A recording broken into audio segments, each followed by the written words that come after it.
Me expulsaram de casa por mentiras da namorada do irmão. Anos depois a verdade saiu.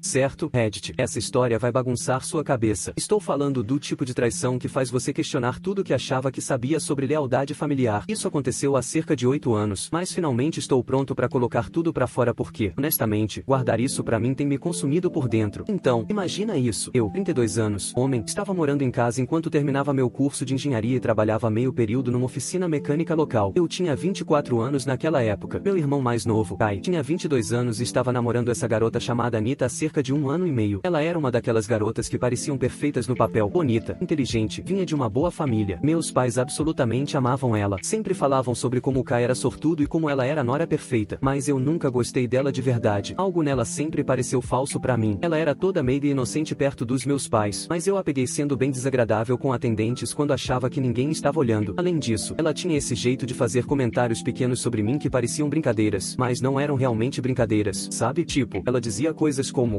ainda morando com os pais? Quando você vai colocar sua vida nos eixos igual o Kai? Com esse sorriso que não chegava aos olhos. Kai estava completamente dominado. Esse cara cancelava planos com amigos, pulava eventos familiares, basicamente reorganizava a vida inteira em torno do que a Anita queria. Era doloroso de assistir, mas ele era meu irmão e eu imaginei que eventualmente ele perceberia por conta própria. O dia em que tudo foi pro inferno começou normal o suficiente. Eu devia ajudar o Kai a mover alguns móveis do apartamento dele pro novo lugar. Tínhamos planejado nos encontrar lá por volta das 15 horas para começar, mas por volta de 13h30, ele me mandou uma mensagem perguntando se eu podia ir mais cedo porque o carro dele estava fazendo os barulhos estranhos e ele precisava passar na oficina. Disse que podia se atrasar 1 hora, mas que a Anita estaria lá para me deixar entrar e poderíamos começar a embalar algumas coisas menores, sem problemas, certo? Imaginei que pegaria um café no caminho e talvez começaria a colocar os livros dele em caixas ou algo assim. O Kai tinha me dado uma chave reserva meses atrás quando se mudou, então não pensei duas vezes sobre isso. Cheguei no prédio dele por volta de 13h45 e peguei o elevador até o 3º andar. O corredor estava silencioso. A maioria das pessoas provavelmente estava no trabalho numa terça à tarde. Caminhei até a porta do Kai e estava prestes a bater quando ouvi vozes lá dentro. Imaginei que a Anita talvez estivesse no telefone ou assistindo TV. Usei minha chave para destrancar a porta e entrei, chamando, "Ei, sou eu", para não assustá-la. Foi quando eu vi. Anita estava encostada na parede da sala do Kai com as mãos do Alan por todo o corpo dela. Eles estavam se pegando feito adolescentes, completamente perdidos um no outro. Alan, o amigo do meu irmão desde a faculdade. O cara que tinha ido a todas as festas de aniversário e churrascos de família nos últimos 3 anos. Que diabos? Gritei. Eles se separaram instantaneamente. O rosto da Anita foi de paixão pra pânico puro em meio segundo. Alan se virou e ficou branco feito papel quando me viu ali parado. Por um momento, ninguém disse nada. Eu estava furioso. Vocês estão brincando comigo agora? Disse, olhando de um pro outro. No apartamento do meu próprio irmão? Por um momento, ninguém disse nada. Então a Anita começou a chorar. Ela empurrou o Alan e começou a recuar pro canto da sala, soluçando e dizendo, por favor não conta pra ele repetidamente. Alan se colocou entre nós com essa postura estranha de proteção. Cara, você precisa ir embora, disse. Só vai. Como se eu fosse o que não pertencia ali. O Kai é meu irmão. Que diabos você acha que está fazendo, Alan? Foi quando a Anita realmente começou a surtar. Ela estava hiperventilando, dizendo coisas como ele vai contar pra todo mundo e o Kai nunca vai me perdoar. Tentei acalmá-la, mas ela só ficava mais histérica. E o Alan continuava me dizendo pra ir embora. Finalmente disse, dane-se e saí. Imaginei que ligaria pro Kai e deixaria ele resolver isso. Dirigi pra casa pensando em como ia dar essa notícia pro meu irmão. Ia destruí-lo, mas ele precisava saber. O cara merecia melhor do que ser feito de bobo por alguém em quem confiava. Mais perto da noite, meu telefone começou a explodir com ligações do Kai. Quando atendi, ele estava gritando comigo. Que diabos você fez com a Anita? A conversa com o Kai foi tipo algo saído de um pesadelo. Ele estava tão bravo que mal conseguia entender o que estava dizendo no início. Aparentemente, a Anita tinha ligado pra ele imediatamente depois que saí, chorando e contando que eu tinha atacado ela no apartamento dele. A história dela era que estava sozinha quando apareci. Enquanto ajudava com os móveis, eu me forcei nela. Alan estava corroborando a história dela, afirmando que tinha entrado e me visto com ela, e tentou me parar, mas eu era forte demais, e que ameacei os dois. Eu não conseguia acreditar no que estava ouvindo. Kai, isso é completamente insano. Eu peguei ele se pegando. Ela está te traindo com o Alan. Cala a boca. Você é um mentiroso, disse. A Anita nunca me trairia. Ela me ama. Você só está com ciúmes porque não consegue uma garota como ela. O ângulo dos ciúmes me atingiu forte porque era tão ridículo. Nunca tive ciúmes do relacionamento do do Kai. Se algo, eu tinha pena dele porque podia ver como ela era manipuladora. Tentei explicar o que realmente vi, mas o Kai não estava aceitando. Disse que a Anita estava falando com a polícia. A polícia. Senti como se estivesse numa realidade alternativa onde nada fazia sentido. Kai, por favor, você tem que me ouvir. Eu sou seu irmão. Por que eu mentiria sobre isso? Porque você sempre odiou ela, disse. Você nunca conseguiu me ver feliz. Bom, parabéns. Você pode ter acabado de destruir a melhor coisa que já me aconteceu. Ele desligou na minha cara. Fiquei sentado ali, mãos tremendo, tentando entender o que tinha acabado de acontecer. 20 minutos atrás estava preocupado em contar pro meu irmão que a namorada dele estava traindo. Agora, aparentemente, eu era um predador. Dirigi até a casa dos meus pais. Entrei e os encontrei na cozinha. Eles já sabiam. O Kai tinha ligado pra eles primeiro. Os dois estavam sentados ali me olhando como se eu fosse um estranho. Minha mãe estava chorando e meu pai estava apenas me encarando com essa expressão que nunca tinha visto antes. É verdade? Meu pai perguntou. É verdade o quê? Que eu peguei a Anita traindo e ela está mentindo pra cobrir as costas. Sim, isso é verdade. Minha mãe ofegou como se eu tivesse acabado de confessar um assassinato. Como você pôde fazer isso com seu irmão? Com aquela menina tão doce? Tentei explicar o que realmente aconteceu, mas eles não estavam ouvindo melhor do que o Kai tinha ouvido. Já tinham decidido que eu era culpado. Preferiam acreditar que o filho deles era capaz de agressão do que admitir que a nora perfeita deles era uma traidora. As próximas horas foram surreais. O Kai chegou em casa com a Anita. Ela estava fazendo a vítima perfeitamente, chorando sempre que alguém olhava para ela, se encolhendo quando eu entrava na sala. Ela claramente tinha estudado como vítimas de trauma se comportam e estava dando uma performance digna de Oscar. O Kai nem olhava para mim. Quando tentei falar com ele, me disse para ficar longe da namorada dele. Meu próprio irmão estava me tratando como um predador na nossa própria casa. A pior parte foi ver meus pais confortando a Anita. Minha mãe estava fazendo chá para ela e dizendo como ela era corajosa. Meu pai estava dando tapinhas nas costas do Kai dizendo que homem bom ele era por apoiar a mulher dele. Enquanto isso, eu estava sentado bem ali, o filho real deles, e eles estavam me tratando como um monstro. Ninguém estava me pedindo a minha versão da história. Ninguém parecia se importar que o filho e irmão deles pudesse ser inocente. Já tinham decidido. Gente, imagina você ser acusado de algo que não fez e sua própria família acreditar na mentirosa. Isso é de partir o coração. Se você acha que a família dele errou feio, deixa o like aqui e comenta. Você teria conseguido perdoar sua família depois disso? Se inscreve no canal porque essa história ainda tem muita reviravolta. Naquela noite, o Kai me encurralou no corredor do lado de fora do meu quarto. Ele estava diferente de como sempre vi, com raiva de um jeito que era quase assustador. Se você chegar perto da Anita de novo, eu mesmo vou te dar uma surra, disse. O irmão mais novo que ensinei a jogar futebol americano estava falando comigo como se eu fosse o pior inimigo dele. Kai, ela está mentindo. Eu juro por Deus que ela está mentindo. Eu peguei ela traindo e ela está encobrindo. Ele me agarrou pela camisa e me jogou contra a parede. Meu irmão mais novo estava me olhando como se quisesse me matar. Você vai continuar mentindo até agora? Disse. Mesmo depois do que você fez com ela? Você está doente, cara. Você está realmente doente. Empurrei ele pra longe de mim. Beleza, não acredita em mim, mas quando você descobrir a verdade, não vem chorar pra mim. A única verdade é que meu irmão é um monstro, disse. E eu nunca vou te perdoar por isso. 2 dias depois, a polícia apareceu na nossa casa com um mandado de prisão. Eu sabia que ia acontecer. A Anita tinha registrado uma queixa formal e o Alan estava corroborando a história dela, mas ser algemado na frente dos meus vizinhos foi humilhante além das palavras. O detetive cuidando do meu caso era esse cara mais velho que claramente achava que eu era culpado desde o início. Durante o interrogatório, ele ficava me perguntando coisas como: você planejou isso ou foi um crime passional? Como se estivesse apenas tentando me fazer confessar algo que não fiz. Ele tinha essa atitude cansada, de quem já viu tudo, que me dizia que tinha ouvido toda a desculpa do livro e não estava comprando a minha. Contei a verdade, que tinha pego a Anita traindo e ela estava mentindo para encobrir, mas ele disse que é isso que caras como eu sempre dizem. Aparentemente, afirmar que a vítima estava mentindo era uma defesa tão comum que na verdade me fazia parecer mais culpado. Meus pais ficavam me perguntando se eu tinha certeza de que era isso que tinha acontecido, como se talvez eu estivesse confuso ou com medo de contar a verdade. A única pessoa que acreditou em mim foi meu amigo Jensen, que disse que sabia desde o primeiro dia que a Anita era suspeita. A investigação se arrastou por 6 semanas. 6 semanas da minha vida apenas suspensa enquanto a polícia entrevistava testemunhas e coletava evidências. A casa era como uma zona de guerra. O Kai e a Anita estavam lá constantemente, e ela estava tirando proveito do papel de vítima por tudo que valia. Tinha ataques de pânico sempre que eu estava na sala e chorava pros meus pais sobre como estava traumatizada. A performance nunca parava, mesmo quando achava que ninguém estava olhando. O Kai era o cachorro de guarda leal dela durante tudo isso. Sentava com ela durante os episódios e me encarava como se eu fosse algum tipo de animal que precisava ser contido. Meus pais estavam completamente comprando tudo também. Confortavam a Anita e diziam como sentiam muito que o filho deles tivesse feito aquilo com ela. Eu me sentia como um fantasma assombrando minha própria casa. A pior parte era que ninguém queria ouvir minha versão da história. Sempre que tentava explicar o que realmente aconteceu, me cortavam e diziam que estava retraumatizando a vítima. Eu era culpado até que se provasse inocente. E talvez nem mesmo então. Minha faculdade me suspendeu aguardando o resultado da investigação. Meu emprego me demitiu por conduta inadequada. Amigos pararam de ligar e retornar mensagens. A notícia se espalhou pela nossa cidade pequena bem rápido, e não conseguia ir a lugar nenhum sem pessoas olhando e sussurrando. Jensen foi o único que ficou do meu lado. Vinha e ficava comigo, o que era estranho porque o Kai saía da sala sempre que o Jensen aparecia. Jensen continuava dizendo que sabia que eu era inocente e que a verdade eventualmente sairia. Às vezes me perguntava se ele estava só sendo leal ou se realmente acreditava em mim, mas o apoio dele era a única coisa me mantendo são. Depois de cerca de um mês, o detetive me chamou para outra entrevista. Disse que tinham estado investigando a história do Alan e encontraram algumas inconsistências. Aparentemente, Alan tinha mudado a história dele 2 vezes sobre o que exatamente tinha visto, e a linha do tempo dele não batia com a da Anita. Quando você está mentindo, é difícil manter todos os detalhes corretos, especialmente sob escrutínio policial. O detetive também me disse que tinham solicitado os registros telefônicos da Anita e encontraram algumas mensagens de texto interessantes. Não quis me dizer o que diziam, mas a atitude dele em relação a mim definitivamente tinha mudado. Estava fazendo perguntas diferentes, tipo se eu tinha alguma prova do caso que afirmava ter descoberto. Agora, para minha sorte absolutamente péssima, não havia câmeras de segurança perto do lugar do Kai. Não tinha prova exceto pelo que vi com meus próprios olhos, o que aparentemente não era suficiente. 2 semanas depois, as acusações foram retiradas. O detetive ligou para me dizer que não tinham encontrado evidências para apoiar as alegações da Anita e várias peças de evidência que contradiziam a história dela. Disse que não iriam prosseguir com o caso. O alívio que senti foi avassalador, mas estava misturado com raiva de que tinha levado 6 semanas para chegar à conclusão óbvia. Você pensaria que seria o fim, mas estaria errado. A reação dos meus pais às acusações sendo retiradas foi basicamente: bom, só porque não conseguem provar não significa que não aconteceu. Disseram que estavam desapontados com o sistema de justiça e que sabiam no que acreditavam. Era como se estivessem mais investidos em estar certos do que no filho dele ser inocente. O Kai foi ainda pior. Disse que retirar as acusações não provava nada. A ginástica mental foi incrível. Em vez de admitir que estavam errados, redobraram a aposta na crença de que eu era culpado. Mas a pior parte foi que todos permaneceram leais a Anita. Mesmo depois das acusações serem retiradas, mesmo depois de ficar claro que a história dela não se sustentava, minha família escolheu acreditar nela em vez de mim. Ela ainda vinha pros jantares de família. O Kai ainda a tratava como a princesa dele. Meus pais ainda a tratavam como a futura nora deles. Eu era o que não era bem-vindo na minha própria casa. Meus pais disseram que eu podia ficar até me resolver, mas estava claro que queriam que eu fosse embora. O Kai deixou óbvio que não suportava estar na mesma sala que eu. A casa que tinha sido meu lar por 24 anos de repente parecia hostil e estranha. A gota d'água veio cerca de 2 semanas depois das acusações serem retiradas. Ouvi meus pais conversando na cozinha sobre como estavam preocupados em me ter por perto e como precisavam pensar no conforto da Anita. Estavam literalmente escolhendo a namorada mentirosa do meu irmão em vez do próprio filho. A conversa que ouvi foi brutal. Estavam discutindo se deviam me pedir para sair permanentemente porque minha presença estava incomodando a Anita. Naquela noite, coloquei tudo que eu possuía no meu carro. Deixei um bilhete dizendo que estava deixando a cidade e para não me procurarem. Dirigi direto pro apartamento do Jensen e disse que estava acabado. Acabado com minha família. Acabado com aquela cidade. Acabado tentando provar minha inocência para pessoas que já tinham decidido que eu era culpado. Jensen tentou me convencer a não ir. Disse que eu devia ficar e lutar, mas eu estava cansado de lutar. Às vezes você tem que saber quando ir embora. Mesmo quando ir embora significa perder tudo que você achava que importava. Eu sabia que mesmo se lutasse, o estrago já estava feito e eu não tinha evidências. Sabia que não tinha mais lugar com minha família. Segui pro norte sem plano real exceto ir o mais longe possível. Acabei em Montreal porque foi a primeira grande cidade que alcancei depois de cruzar a fronteira. E honestamente, a distância pareceu certa. Imaginei que se ia desaparecer, poderia fazer direito. As placas em francês e o dinheiro diferente faziam parecer um mundo completamente diferente, que era exatamente o que precisava. Os primeiros meses foram bem difíceis. Estava morando num apartamento tipo kitchen minúsculo numa parte ruim da cidade, trabalhando em empregos de construção que pagavam em dinheiro por fora. Meu francês era péssimo, então trabalhava principalmente com outros falantes de inglês que estavam tão desesperados por trabalho quanto eu. A equipe de construção se tornou tipo uma família temporária. Caras que não faziam perguntas sobre seu passado e te julgavam apenas se conseguia balançar um martelo e aparecer no horário. A parte mais difícil foi o isolamento. Pela primeira vez na vida, não tinha ninguém. Sem família, sem amigos de infância, sem conexões. Só eu num país estrangeiro tentando descobrir como reconstruir minha existência inteira do zero. Algumas noites ficava sentado naquele apartamento minúsculo comendo miojo e me perguntando se tinha cometido o maior erro da minha vida. O trabalho era brutal, mas terapêutico. Em algo sobre construir coisas com as mãos que ajuda a limpar a cabeça quando tudo mais está desmoronando. Me especializei em estrutura e drywall, trabalho que exigia foco e precisão. A exaustão física me ajudava a dormir, e a satisfação de ver um prédio se juntando peça por peça me dava algo para me orgulhar quando todo o resto parecia sem esperança. Mudei meu nome legalmente depois de cerca de 6 meses. Custou quase tudo que tinha economizado, mas precisava me livrar daquela identidade antiga completamente. Toda vez que via meu nome antigo em documentos, me lembrava de tudo o que tinha acontecido. O novo nome parecia colocar roupas limpas depois de estar coberto de lama. Jensen Jensen manteve contato, o que provavelmente salvou minha sanidade. Ligava a cada 2 semanas para ver como eu estava e eventualmente começou a me visitar algumas vezes por ano. Era bom ter uma pessoa da minha vida antiga que ainda acreditava em mim. Ele me atualizava sobre o que estava acontecendo em casa, embora a maior parte eu não quisesse ouvir. Ouvir sobre a vida da minha família continuando sem mim era como cutucar uma ferida que não cicatrizava. Aparentemente, o Kai e a Anita ficaram mais sérios depois que saí. Ele pediu ela em casamento com alguma montagem elaborada no parque onde tiveram o primeiro encontro. Meus pais estavam empolgadíssimos, constantemente falando sobre planos de casamento e netos. O Kai tinha recebido uma promoção no emprego dele e tinham se estabelecido numa vida doméstica juntos. De fora, parecia o final feliz perfeito, exceto pelo filho e irmão que tinham jogado fora para fazer acontecer. Jensen nunca disse diretamente, mas eu podia dizer que achava minha família problemática por escolher a Anita em vez de mim. Fazia comentários sobre como era estranho que nunca perguntavam sobre mim ou pareciam preocupados sobre onde eu tinha ido, mas era leal a mim, não a eles. Então mantinha essas observações para si na maior parte do tempo. Mencionou que alguns dos nossos amigos em comum tinham começado a fazer perguntas sobre meu desaparecimento, mas o Kai e meus pais apenas diziam que eu tinha me mudado por trabalho. Depois de cerca de um ano, comecei a colocar minha vida nos eixos de verdade. Me matriculei num programa universitário para terminar meu curso de engenharia, usando minha nova identidade e status de residência canadense. A transição de volta para a vida acadêmica foi chocante depois de meses de trabalho físico, mas foi bom estar usando meu cérebro de novo. Fiz alguns amigos, nada profundo, mais pessoas para tomar uma cerveja ou assistir jogos de hóquei. A situação de trabalho melhorou também. Consegui um emprego numa empresa de construção especializada em prédios comerciais. O pagamento era decente e o trabalho era satisfatório. Comecei a namorar de novo lá pelo ano 2, embora a confiança ainda fosse um problema grande. Mais devagar, gradualmente, aprendi a me abrir. Começar a ter uma rotina, um apartamento decente, um emprego que não odiava, e algumas pessoas que me conheciam como apenas um cara normal ajudou a restaurar minha confiança. A verdadeira mudança veio no ano 3, quando conheci a April numa cafeteria perto do campus. Ela era estudante de enfermagem, originalmente de Vancouver. Nos conectamos imediatamente. Ela foi paciente com meus problemas de confiança, nunca pressionou quando eu estava obviamente desconfortável. Fomos devagar pra caramba. Contei que tinha um passado complicado, mas não entrei em detalhes. Ela não forçou informação, o que me fez confiar nela ainda mais. Quando estava pronto para contar a história toda, estávamos juntos há quase um ano, e ela já me conhecia bem o suficiente para saber que eu não era capaz do que tinha sido acusado. April mudou tudo pra mim. Me ajudou a lembrar quem eu era antes de tudo ser destruído. O histórico familiar dela era completamente diferente do meu. Tinha crescido numa casa estável onde os pais realmente se comunicavam com os filhos e trabalhavam os problemas em vez de escolher lados. Quando falava sobre a infância dela, pareciam histórias de outro planeta. Ficamos sérios bem rápido depois que me abri com ela. Ela foi a primeira pessoa além do Jensen que ouviu a história toda e imediatamente disse: "Isso é completamente insano que sua família acreditou nela em vez de você." Ter alguém validando que era loucura, que eu não estava exagerando ou sendo dramático, foi enorme para minha saúde mental. Quando a April me levou para casa em Vancouver para conhecê-los, me receberam como se eu sempre tivesse sido parte da família. O pai dela me ensinou a pescar no rio Fraser. A mãe dela compartilhou receitas de família que tinham sido passadas por gerações. E ninguém questionou meu passado ou me fez sentir que tinha que me provar. Apenas aceitaram que eu era importante para April, e isso era suficiente. Os pais da April eram casados há 30 anos e ainda agiam como se genuinamente gostassem da companhia um do outro. Depois de cerca de 2 anos juntos, a April engravidou gêmeos, o que foi aterrorizante e incrível ao mesmo tempo. Íamos ter um menino e uma menina, e lembro de pensar que essas crianças nunca saberiam a dor de ser abandonadas pela família delas. Quando as crianças nasceram, tudo se encaixou no lugar. Segurando meu filho e filha pela primeira vez, sabia que literalmente morreria antes de deixar alguém machucá-los do jeito que fui machucado. Essas crianças iam crescer sabendo que o pai delas sempre acreditaria nelas, sempre as apoiaria, sempre estaria do lado delas. As crianças têm 4 anos agora, e são tudo pra mim. A família da April se mobilizou de formas que me impressionaram. Os pais dela se mudaram pra Montreal para ficar mais perto dos netos, aposentando cedo para nos ajudar com o cuidado das crianças. O pai dela me ajudou a comprar uma casa num bairro bom com escolas decentes, assinando junto a hipoteca quando meu histórico de crédito não era forte o suficiente. A mãe dela basicamente se mudou pro primeiro mês depois dos gêmeos nascerem, lavando roupa, fazendo comida e ensinando eu e a April como lidar com 2 bebês ao mesmo tempo. Fui promovido a gerente de projetos na empresa de construção, o que veio com um pagamento melhor e horários mais flexíveis. A promoção significava que podia passar mais tempo com as crianças enquanto ainda avançava na carreira. A April terminou o curso de enfermagem e conseguiu emprego no hospital infantil, o que foi perfeito porque ela podia se relacionar com o que as famílias estavam passando. Estávamos realmente vivendo um sonho. Empregos bons, casa legal, crianças saudáveis, família estendida que apoiava. As crianças cresceram achando que tinham um conjunto de avós, e isso era normal. Contei pros pais da April a verdade sobre minha família e eles deixaram claro que, pra eles, eu era filho deles agora. Levaram os deveres de avós a sério, aparecendo em cada festa de aniversário, apresentação escolar e jogo de futebol. Minhas crianças os chamavam de vovô e vovó e eram mimadas exatamente como qualquer outro neto. Jensen continuou visitando, normalmente 2 vezes por ano, e se tornou tipo um tio pros meninos. Eles amavam ele, dele, e ele amava poder mimá-los e depois devolvê-los pra gente quando ficavam irritados. Ainda me atualizava sobre o que estava acontecendo em casa, embora a essa altura eu geralmente não queria saber. O Kai e a Anita tinham se casado nesse casamento grande e caro que meus pais aparentemente pagaram. Compraram uma casa 3 ruas acima de onde crescemos, perto o suficiente dos meus pais para que a Anita pudesse continuar a atuação de nora perfeita. O Kai estava trabalhando na mesma firma de engenharia onde meu pai tinha trabalhado antes de se aposentar. Era como se estivessem vivendo a vida que eu deveria ter tido com a mulher que tinha destruído minha chance de ter. Jensen disse que meus pais ainda nunca me mencionavam ou perguntavam como eu estava. Era como se eu nunca tivesse existido. Tinham criado essa realidade alternativa onde o filho deles era o Kai e a nora deles era a Anita. E eu tinha sido apenas apagado da história da família. Honestamente, a essa altura não doía tanto quanto costumava. Tinha uma família que realmente se importava comigo. Crianças que achavam que eu era um herói por conseguir consertar os brinquedos quebrados deles e fazer panquecas no sábado de manhã. E uma vida construída na verdade em vez de mentiras. 8 anos depois de tudo desmoronar e 5 anos de vida familiar pacífica com a April e os gêmeos, o universo decidiu me testar de novo. Era uma manhã de sábado e estava ajudando meu filho com a lição de matemática enquanto minha filha e a April estavam no supermercado. Apenas uma manhã de fim de semana normal. A campainha tocou e imaginei que provavelmente era um vizinho ou entregador. Meu filho correu para atender antes que eu pudesse pará-lo. Ouvi ele conversando com alguém, mas não conseguia distinguir o que estava sendo dito. Então ele veio correndo de volta parecendo confuso. Ai, tem um homem velho na porta que diz que é seu pai. Meu estômago caiu. Caminhei até a porta da frente. Lá estava meu pai na minha varanda no Canadá, parecendo mais velho e mais cansado do que eu lembrava. Mas definitivamente ele estava usando um casaco de inverno que parecia caro, mas pendia frouxo no corpo dele, como se tivesse perdido peso recentemente. Por um momento, achei que estava alucinando. Esse homem que tinha me renegado 8 anos atrás estava de alguma forma na minha porta como algo saído de um pesadelo. Olá, filho, disse baixinho. A voz era a mesma, mas tinha algo quebrado nela. Bati a porta tão forte que o quadro todo tremeu. Todos aqueles sentimentos antigos de traição e raiva vieram de volta como se tivesse acontecido ontem. Minhas mãos estavam tremendo e podia ouvir meu coração batendo nos ouvidos. Meu pai continuou batendo e chamando meu nome. Meu nome antigo, que soava estranho depois de todos esses anos. Por favor, filho, abre essa porta e deixe eu falar com você. Sei que está bravo, mas por favor deixe eu explicar. O desespero na voz dele era algo que nunca tinha ouvido antes. Mas então a April chegou em casa com nossa filha, e ela estava perguntando quem era aquele homem na porta. Expliquei a situação da forma mais simples que pude. A April tinha ouvido a história toda, obviamente, mas nunca esperou realmente conhecer ninguém da minha família. Estava furiosa em meu nome, mas me disse para levar meu tempo e ver o que ele queria enquanto ela manteria as crianças ocupadas. Levou eles para os quartos e me deu espaço para lidar com o que quer que fosse isso. Então abri a porta e deixei meu pai entrar. Ele olhou pela casa, observando as fotos de família nas paredes, as obras de arte das crianças na geladeira, os sinais óbvios de uma vida familiar feliz. Tinha fotos de festas de aniversário, férias em família, eventos escolares, anos de memórias das quais ele nunca fez parte. Você se deu bem, disse, e tinha admiração genuína na voz. Não graças a você, respondi. O que você quer? Ele se sentou pesadamente no meu sofá e de repente pareceu todos os seus 73 anos. O cabelo tinha ficado completamente grisalho e havia linhas ao redor dos olhos que não estavam lá antes. Preciso te contar algo que descobrimos no mês passado. O que meu pai me contou a seguir foi vingador e enfurecedor ao mesmo tempo. Aparentemente, o casamento do Kai e da Anita não era o conto de fadas que todos pensavam. Cerca de 6 meses atrás, o Kai tinha começado a notar um comportamento estranho da Anita, sendo secreta com o celular, inventando desculpas para sair sozinha, ficando até tarde no trabalho para projetos que nunca pareciam se materializar. O Kai decidiu fazer algum trabalho de detetive antes de confrontá-la. Seguiu a Anita uma noite quando ela disse que ia pro clube do livro, só para ver o carro dela estacionado do lado de fora de um restaurante no centro. Esperou no carro dele por 3 horas até ela sair com o Alan, mas não a confrontou imediatamente. Em vez disso, começou a prestar atenção em tudo. O horário dela, as desculpas, o comportamento quando achava que ele não estava olhando. Começou a documentar o caso. Seguiu eles por semanas, tirando fotos e fazendo vídeos da relação deles. Acontece que ela ainda estava tendo um caso com o Alan, que agora era casado com filhos. Estavam se encontrando em hotéis, no escritório do Alan depois do expediente. O caso nunca tinha realmente terminado, apenas tinham ficado melhores em esconder. Mas aqui está a parte que fez meu sangue ferver. Estavam continuando esse caso há anos, não meses, anos. Não tinha sido desde antes de eu pegá-los da primeira vez, e continuou durante todo o casamento deles. O Kai encontrou registros de cartão de crédito mostrando visitas regulares a hotéis durante todo o casamento, além de evidências de que estavam se encontrando mesmo antes do casamento. Ela estava vivendo uma vida dupla por basicamente todo o relacionamento deles. Também descobriu mensagens de texto entre eles. O que tinha nessas mensagens foi devastador. Estavam planejando o futuro juntos, falando sobre deixar os cônjuges respectivos, até discutindo o que fariam se alguém descobrisse sobre o histórico deles. A cereja do bolo. Durante o casamento, o Alan engravidou e ela fez um aborto sem contar pro Kai, apavorada de que pudesse não ser dele. As mensagens mostravam eles rindo sobre como o Kai era ingênuo e como tinha sido fácil enganar todo mundo. Naquelas mensagens, Anita também estava apavorada sobre própria família descobrir a verdade sobre tudo o que tinham feito. Estava paranoica de que eu de alguma forma provaria a minha inocência e exporia as mentiras deles. Até tinham discutido o que fariam se eu voltasse e tentasse contar para as pessoas o que realmente aconteceu. Quando Kai finalmente a confrontou com todas as evidências, ela desmoronou e confessou tudo. Admitiu que ela e o Alan estavam envolvidos antes do Kai, que nunca realmente pararam de se ver, e que quando eu os peguei naquele dia anos atrás, ela entrou em pânico e inventou a história de agressão para cobrir as costas. Ela desmoronou completamente e admitiu ter mentido sobre tudo. Tinha se casado com o Kai enquanto ainda estava apaixonada pelo Alan. Deixou minha família me destruir para proteger o segredo dela. E estava planejando deixar o Kai pelo Alan assim que o divórcio do Alan fosse finalizado e pudessem ficar juntos abertamente. Meu pai descobriu tudo isso quando o Kai veio até ele pedindo conselhos sobre o divórcio. O Kai estava completamente destruído, perguntando como pôde ter sido tão cego, como pôde ter desperdiçado anos da vida dele com alguém que nunca o amou, e como tinha destruído o relacionamento com o irmão por uma mulher que estava mentindo sobre tudo desde o começo. O Kai está desesperado. Meu pai disse. Ele sabe que destruiu o relacionamento com o irmão por uma traidora. Quer te ligar para se desculpar, mas nem sabe como te encontrar. Tem perguntado para todo mundo se sabem para onde você foi, mas você simplesmente desapareceu completamente. Fiquei sentado ali tentando processar toda essa informação. 8 anos atrasado. Minha família finalmente sabia a verdade. 8 anos depois de me jogarem fora como lixo, finalmente descobriram que eu estava falando a verdade o tempo todo. A vingança pareceu vazia depois de tanto tempo ter passado. E quanto a você? Perguntei pro meu pai. Qual é sua desculpa para acreditar nela em vez do próprio filho? Ele olhou para as mãos dele e pude ver lágrimas se formando nos olhos. Não tenho uma. Estávamos errados. Completa e totalmente errados. Deixamos aquela garota nos manipular a destruir nossa própria família. E passamos anos vivendo com as consequências. Passaram mesmo? Perguntei. Porque pelo que o Jensen me conta, todos vocês pareciam bem felizes com a escolha de vocês. Conseguiram a nora perfeita, o casamento de conto de fadas, a família feliz. Apenas me apagaram do quadro e seguiram em frente como se eu nunca tivesse existido. Tentamos, ele admitiu, mas não passou um dia sequer que não pensei em você, me perguntando onde estava, se estava bem, se algum dia me perdoaria. Sua mãe nunca foi a mesma. Está tomando antidepressivos há anos, chorando todo Natal e aniversário porque o filho dela não está lá. Ela mantém seu quarto antigo exatamente do mesmo jeito, como se estivesse esperando você voltar para casa. O filho dela estava lá, disse. Vocês apenas escolheram acreditar que eu era um predador em vez de me ouvir. Conversamos por cerca de 2 horas. Ele me contou sobre como o mundo do Kai tinha desmoronado quando soube a verdade, como minha mãe tinha ficado devastada ao descobrir o que tinham feito com um filho inocente, como todos tinham estado tentando descobrir como me encontrar e fazer as pazes. Disse que tinham contratado um investigador particular que eventualmente me rastreou em Montreal. Contei sobre minha vida, minha esposa, meus filhos, minha carreira, meus sogros que me tratavam como família. Mostrei fotos dos netos dele que nunca conheceria. Contei sobre as tradições familiares que criamos, a vida que construí do nada. Expliquei como os pais da April entraram no papel de avós e como minhas crianças nunca souberam que estavam perdendo algo. Quero consertar isso, disse. Sei que não posso desfazer o que fizemos, mas talvez possamos encontrar um caminho pra frente. Talvez possamos ser uma família de novo. Não há caminho pra frente, disse. Você fez sua escolha 8 anos atrás. Escolheu acreditar numa mentirosa em vez do próprio filho. Me jogou fora como se eu fosse nada. E agora quer que eu simplesmente perdoe e esqueça porque finalmente descobriu a verdade. Contei sobre os anos de terapia, os problemas de confiança, a destruição completa da minha fé em lealdade familiar. Expliquei como tinha construído uma vida nova com pessoas que realmente se importavam comigo, e como o aparecimento repentino dele tinha perturbado a paz pela qual trabalhei tanto para conseguir. Falei sobre os pesadelos que tive por anos, me perguntando se eu realmente era o monstro que achavam que eu era. Me desculpa, disse. Estava chorando agora. Desculpa por tudo. Fomos pais terríveis e você merecia muito melhor. Seu pedido de desculpas é tarde demais, disse. Tenho uma família agora que me escolhe todo dia, que acredita em mim, que nunca me jogaria fora pelas mentiras de outra pessoa. Pode pegar sua culpa e seus pedidos de desculpa e voltar pro que sobrou da família que vocês escolheram proteger. Acompanhei ele até a porta e disse para não me contatar de novo. Ele me entregou um pedaço de papel com o número de telefone do Kai. Disse que o Kai queria se desculpar também e estava esperando se reconectar. Joguei no lixo sem olhar, certificando-me de que ele me viu fazer isso. Depois que ele foi embora, sentei no meu sofá e chorei pela primeira vez em anos. Não porque estava triste, mas porque finalmente estava completamente livre. A verdade tinha saído. Minha família sabia que estavam errados, e eu não me importava mais. Tinha tudo que precisava bem aqui nessa casa com minha esposa e filhos, e a família que escolheu me amar. A April desceu depois de colocar as crianças para dormir e me encontrou sentado ali. Você está bem? Como se sente? Perguntou, sentando do meu lado e pegando minha mão. Tipo que finalmente posso fechar esse capítulo, disse. Eles sabem a verdade agora e não muda nada. Essa é minha família. Vocês são minha família, e isso é suficiente. O Jensen ligou mais tarde naquela noite para ver como eu estava. Aparentemente, meu pai tinha contatado ele para conseguir meu endereço, e o Jensen estava debatendo se me avisava ou não. Contei o que meu pai tinha dito e o Jensen apenas riu. Levou tempo suficiente para descobrirem, disse. Pena que perderam você no processo. Perda deles, disse. E pela primeira vez em 7 anos, eu realmente quis dizer isso.